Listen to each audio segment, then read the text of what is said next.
होश का मतलब है कि होश के रहते हुए भी तुम होश से अछूते रहो, तब तो होशमंद हो। आंखें देख रही हैं, कान सुन रहे हैं, मस्तिष्क उन सभी गतिविधियों में लिप्त है जिन्हें कहा जाता है कॉन्शियस एक्टिविटीज, चैतन्य गतिविधियां। चेतना का पूरा वृत्त घूम रहा है। कोई तुम्हें दूर से देखे तो कहे कि तुम होश में ही हो। क्यों हो होश में? क्योंकि चल रहे हो और सामने अगर कुर्सी आ गई तो तुम कुर्सी को बचाकर निकल जा रहे हो। क्यों हो होश में? क्योंकि तुम लिफ्ट के सामने खड़े हो तो जानते हो कि बटन दबाऊंगा तो लिफ्ट आएगी और फिर जरा प्रतीक्षा करूंगा दरवाजा खुलने की, फिर प्रवेश करूंगा, फिर चला जाऊंगा। तो कोई दूसरा देख रहा है तो बिल्कुल कहेगा कि तुम होश में हो। दूसरे ने कैसे जाना कि तुम होश में हो? उसने तुम्हारी चाल को देखा, उसने कुर्सी के साथ तुम्हारे रिश्ते को देखा और उसने लिफ्ट के साथ तुम्हारे रिश्ते को देखा। ठीक?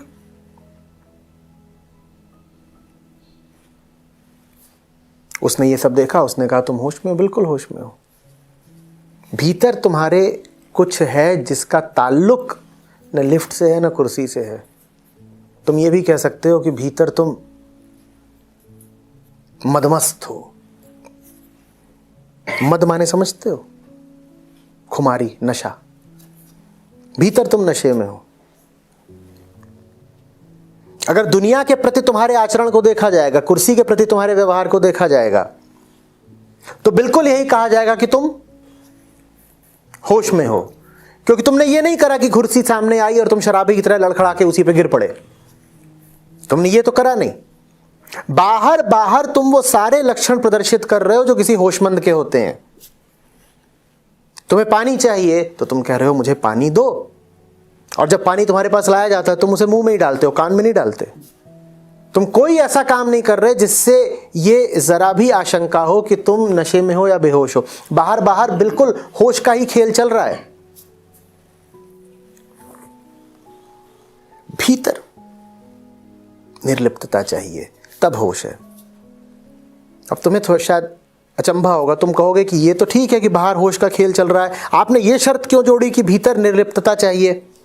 मैंने ये शर्त इसलिए जोड़ी क्योंकि बाहर बाहर तुम होश के जितने लक्षण प्रदर्शित करोगे, विज्ञान अब वहां पहुंच गया है कि वो लक्षण मशीन भी प्रदर्शित कर सकती है। ऐसी तमाम मशीनें हैं जो बिल्कुल वैसा ही आचरण करें जैसा तुम करते हो, जैसा कोई भी होशमंद आदमी करता है। होश में तुम जो जो कुछ कर सकते हो वो सब काम मशीनें करती हैं। जानते हो मशीनें आ गई हैं जो सर्जरी भी कर सकती हैं।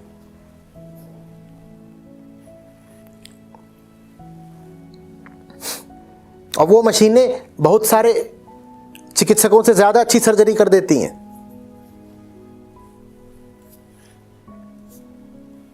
तो आचरण के तल पे होश के जितने लक्षण होते हैं वो सारे लक्षण एक मशीन भी दर्शा देगी। मशीन के पास वो नहीं होगा जिसको मैंने दूसरी शर्त में रखा है। मैंने कहा भीतर होनी चाहिए खुमारी, तब हुआ असली होश। अगर तुम्हारा होश बस इतना ही है कि शर्मा जी ने कहा राम राम और तुमने भी कहा राम राम, तो ये कोई होश नहीं है, ये काम मशीन भी कर देगी। हटाओ। तुम्हारा होश बस इतना ही है कि 80 रुपए का सौदा लिया, 100 रुपए का नोट दिया और फिर प्रतीक्षा कर रहे हो कि 20 वापस आएगा, तो ये कोई होश नहीं है, ये काम मशीन भी कर देगी।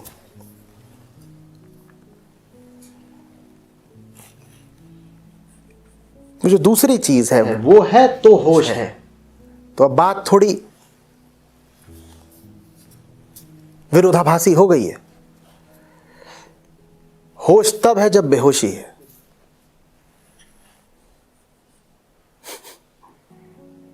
और बाहर भी बेटा तुम पूरे होशमंद तभी रहोगे जब भीतर से बेहोश हो।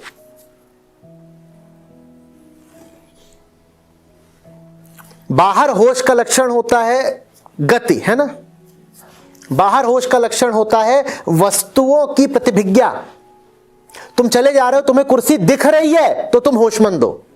कुर्सी का संज्ञान लिया ना, तुमने कुर्सी को रिकॉग्नाइज किया, कुर्सी तुम्हारे लिए कुछ है, तुम्हारे रडार पर कुर्सी उभरी, तो कहा जाएगा कि तुम होशमंद हो। भीतर कुछ होना चाहिए जो किसी चीज का संज्ञान न ले, वहां कुछ पता ही ना लगता हो। और अगर भीतर बहुत सारी चीजों का पता लगना शुरू हो गया तो फिर तुम विचारों में गुम हो जाओगे और कुर्सी से भी अटक के गिरोगे। देखा है ना लोगों को, चले जा रहे हैं और भीतर चल रही है राउंड टेबल कॉन्फ्रेंस और पता ही नहीं चला सामने गड्ढा आ गया, भड़बड़ा के गिरे। बाहर के होश के लिए भी भीतर की बेहोशी चाहिए।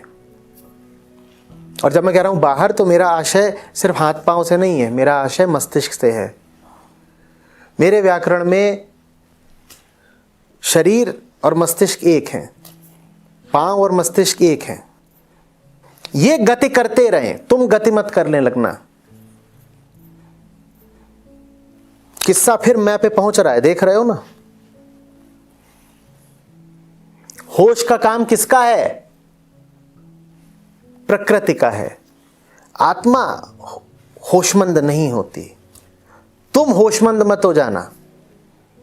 मस्तिष्क हजार चीजों का संज्ञान ले, तुम किसी चीज का संज्ञान मत लेना। तुम्हारे लिए कुछ भी इतना कीमती नहीं होना चाहिए कि तुम उसका जिक्र कर बैठो।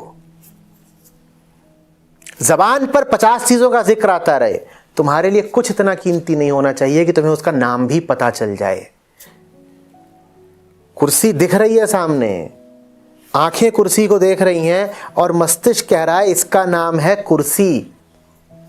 तुम वो हो जिसे नाम भी ना पता हो उस सामने वाली वस्तु का, वो देख भी नहीं रहा है। जैसे कि कोई राजा चला जा रहा हो लाखों प्रजा के बीच में, उसे किसी का नाम पता, कुछ पता होता है क्या? तुम इतने बड़े हो, अब कुर्सी सामने आ गई है, तुम कहते फिरोगे क्या कि इस वस्तु का नाम कुर्सी है? बोलो।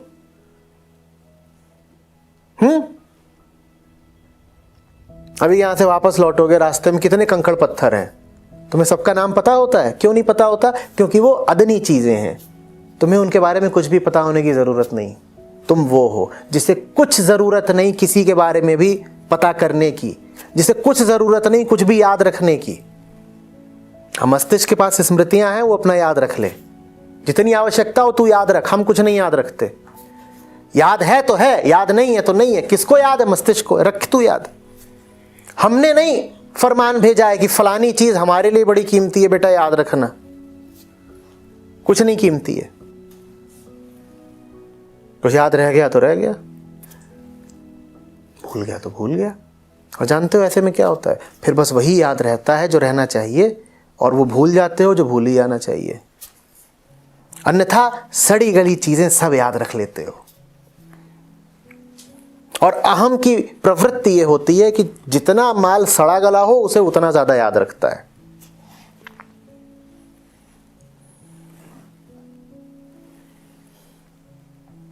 समझ रहे हो बात को?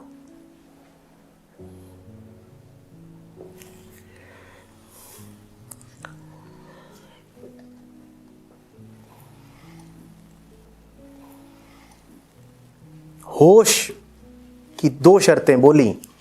बाहर प्रकृतिस्थ, कुर्सी दिख रही है, किसको दिख रही है? कुर्सी भी प्रकृति और आंखें भी प्रकृति को, प्रकृति दिख रही। बाहर प्रकृतिस्थ, भीतर समाधिस्थ। उसी समाधि को मैं कह रहा हूं एक पवित्र बेहोशी।